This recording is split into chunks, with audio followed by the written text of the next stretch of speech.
అందరి దగ్గరికి పెట్టి లేఖలని విన్నపించినా సరే ఇప్పటికీ ఏం జరిగింది, ఏమైంది, ఎంతవరకు వచ్చింది, ఈ యొక్క సంస్కారం పరిష్కారం ఎంతవరకు వచ్చింది, ఈ ప్రజలు ఇంత కఠినంగా ఎందుకు దీక్ష చేస్తున్నారు, ఇంత ఎందుకు జరుగుతుంది, ఈ మత్స్యకారుల మహాగర్జన ఐక్య సభ మత్స్యకారు ఎదురు తిరిగితే ఏమి జరుగుతుందని చూపిస్తాం. మేము ఎట్టిన దానికి లేఖ పెట్టాం, సంస్కారం పెట్టాం, అన్ని జరిగింది. దాని యొక్క పరిష్కారం విన్నపంగానే ఏదైనా సంఘం కానీ వేసి పచ్చని టీం వేసి ఎందువల్ల జరిగింది, ఈ పరిష్కారం కారణం ఏంటి, ఈ డబ్బులు సంబంధించింది నిజంగా నష్టపోతున్నారా మత్స్యకారులు, నష్టపోవట్లేదు అని సర్వే చేసి తొందరగా మా పరిష్కారాన్ని క్లియర్ చేయాల్సిందిగా కోరుతున్నాం.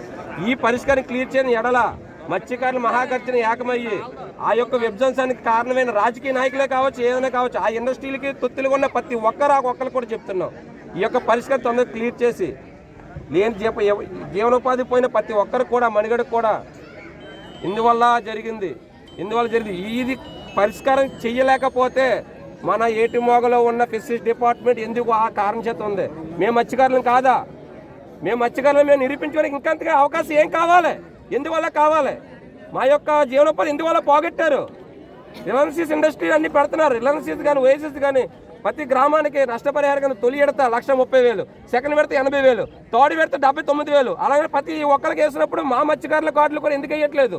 ఏటుమో కానీ, ముత్తనాలు కానీ, మాలస్టారు, ఉప్పడ కానీ, పొడాలపేట కానీ ఇవన్నీ కూడా ఎందుకు కాదు. కాకినాడ జిల్లాలో ఉన్న కాకినాడ ఎమ్మెల్యేలు అన్ని ఓటింగ్ వేసుకొని మత్స్యకార నాయకుడు మత్స్యకార సొసైటీని నడుతున్నారు, మత్స్యకారులు లబ్ధి పొందుతున్నారు.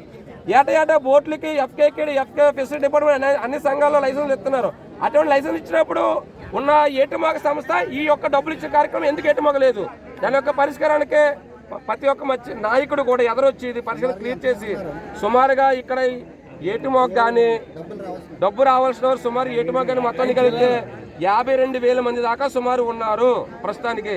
అలాగే ఇది ఒక కష్టపడి ఇంకా ఉండి మొగుడు చచ్చిపోయిన వితంతువులు కూడా ఏం పరిష్కారం ఏం చేయాలో కూడా తెలియక ఈ జీవనోపాధి మీద కూడా వెళ్ళి వాళ్ళు కూడా కొంతమంది 96 తుఫాను తర్వాత చనిపోయి తర్వాత ఇప్పుడు జీవనోపాధి లేక కూడా చాలా ఇబ్బందులు పడుతున్నారు. వాళ్ళకి కూడా డబ్బులు ఇవ్వలేని పక్షంలో మాకు డబ్బులు మేము అడగట్లేదండి, మాకు తగిన నష్టపరిహారం తగ్గ పారితోషిక కంపెనీలు ఇవ్వమంటున్నాం. మా యొక్క కుటుంబం మా పొట్ట కొడుతున్నందుకు మా పొట్ట రిలయన్స్ ఓఎన్జీసీ కంపెనీ వాళ్ళు తక్షణం వచ్చి ఈ సమస్య పరిష్కరించి మాతో మాకు ఉపాధి ఎంతది కేటాయించారో తోటి మత్స్యకారులు కూడా ఎంతైతే ఇచ్చారో అదే పరంగా మాకు ఇవ్వాల్సిందిగా మేము మత్స్యకారులు కోరుతున్నాం. మత్స్యకార ఐక్యగర్జన